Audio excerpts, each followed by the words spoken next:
చూడండి, ఇందులో నేను పొడవుగా కట్ చేశాను. సారీ అండి, ఇదిగో ఈ షేప్లో కట్ చేశాను. ఇవి కూడా బజ్జీల కింద వేసుకుందాం. చూడండి,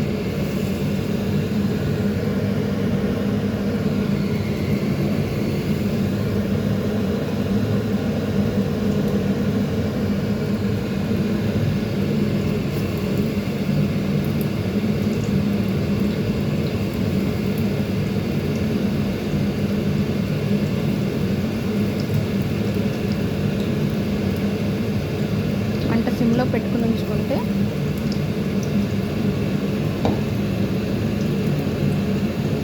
లోపల దాకా కాలుతాయి.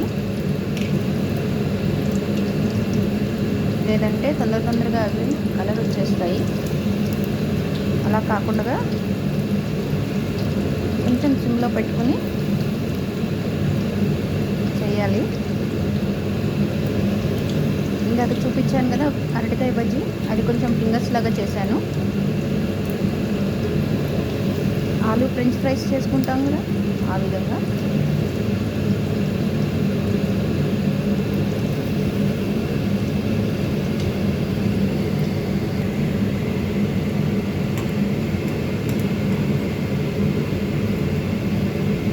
ఇవన్నీ ఇలా నూనెలోంచి ఒకసారి తీసేసి పక్కన పెట్టేసుకుని ఒక నిమిషం చల్లారిన తర్వాత వీటిని మళ్ళీ నూనెలో వేసి మళ్ళీ వేపుతామండి.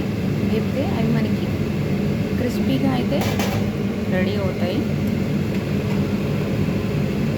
ఇలా ఒక్కసారి వేగగానే లోపల దాకా వేగవు.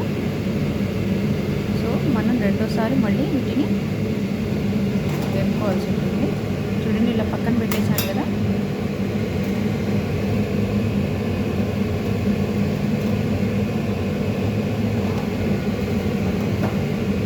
వీటిని ఏం చేస్తామంటే మళ్ళీ ఇలాగా నూనెలో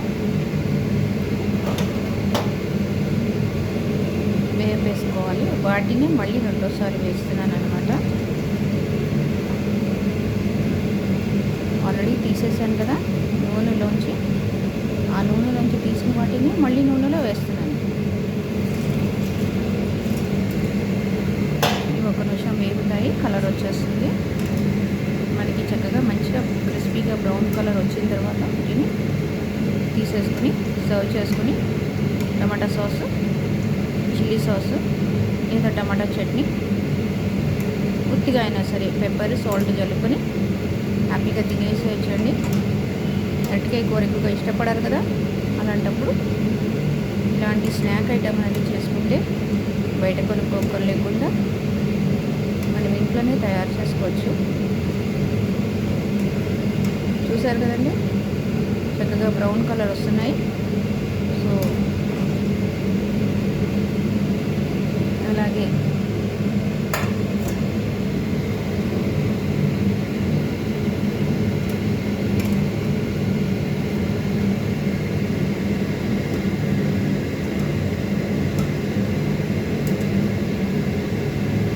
ఇది కొంచెం తొందరగా వేగిపోయింది, హడావుడు ఎక్కువ ఉన్నట్టుంది దానికి.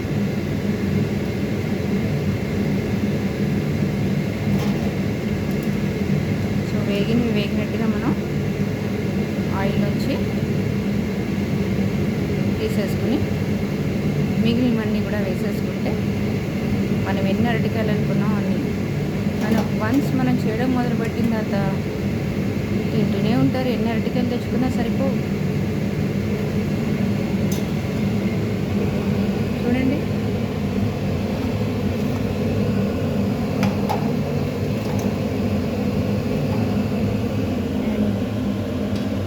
ఇందాక చూపించినట్టుగా ఇది ఫ్రెంచ్ ఫ్రైస్ టైప్లో చేశాను. అండ్ చూసారు కదండి, ఒకటే అరటికాయతో రెండు రకాలుగా చేస్తాం. మనం రౌండ్గా కూడా కట్ చేసుకొని చేసుకోవచ్చు.